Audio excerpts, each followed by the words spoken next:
Hey there. Subscribe to my channel. And also press this bell icon. Assalamu alaikum dear viewers, this is me Danish Aziz and you are watching my YouTube channel Study Station. Once again I welcome to all of you on my YouTube channel. Dear learners, dear students, as you know we are covering the new syllabus of 9th class English. जैसा कि आप सब लोगों को इल्म है कि हम 9th क्लास की इंग्लिश का जो न्यू सिलेबस है 2025 के अंदर हम उसके रिलेटेड जो टॉपिक्स हैं उसका जो सिलेबस है वो हम अपने इस YouTube चैनल पर कवर कर रहे हैं. So today we are going to discuss. Today we are going to start a new series. आज हम एक नई सीरीज का आगाज करने जा रहे हैं. So the genre which we are going to discuss today is poetry. तो आज हमने जो नई सीरीज का आगाज करना है वो पोइट्री है, वो शायरी है. जी, आपने ठीक सुना. आज हमने एक पोम को डिस्कस करना है which is very important, very impressive, very beautiful poem in the 9th class English. आपने इससे पहले इस लेवल तक 9th क्लास तक बहुत सी नज़में पढ़ी होंगी, पोएम्स पढ़ी होंगी, लेकिन जो ये न्यू सिलेबस के अंदर पोएम आई है ये बहुत ही शानदार, बहुत ही खूबसूरत, बहुत ही लाइफ लेसन वाली जो पोएम है वो इसका हिस्सा बनी है 9th क्लास के इंग्लिश का. So the title of this poem is if. जी, इस पोएम का जो टाइटल है वो है इफ, IF. जी, आप देख रहे हैं कि ये दो लेटर्स का जो कॉम्बिनेशन है वो वर्ड बना हुआ है. दो लेटर्स का कॉम्बिनेशन का वर्ड बना हुआ है. देखने में तो बहुत ही छोटा सा, बहुत ही माइनर, बहुत ही ट्राइबल टाइप का आपको ये वर्ड नजर आ रहा है, लेकिन अगर आप इसका कंपैरिजन करेंगे दूसरी पोइट्रीज के साथ, पीस ऑफ पोइट्रीज के साथ, तो आपको ये जो टाइटल नजर आ रहा है ये उन पोएम्स के ऊपर भारी नजर आएगा, क्योंकि इसके अंदर आपको जो चीजें दिखाई गई हैं जाएंगी, जो चीजें आप सीखेंगे, those are just mind blowing. वो बहुत ही अच्छी, बहुत ही खूबसूरत तरीके से डिस्कस की जाएंगी.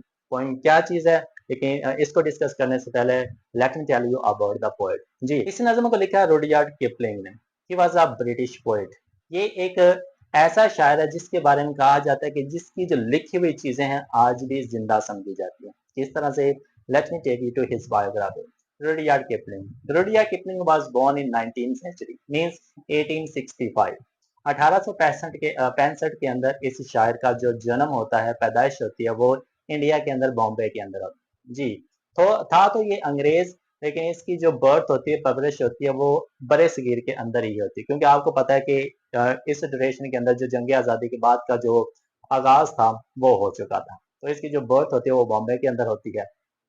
बॉम्बे के अंदर बर्थ होने के बाद जो इसकी डेथ होती है वो होती है 1936, 1936 के अंदर, लंदन के अंदर, इंग्लैंड के अंदर. If we talk about his profession, so by profession he was a novelist, he was a short story writer and he was a poet as well.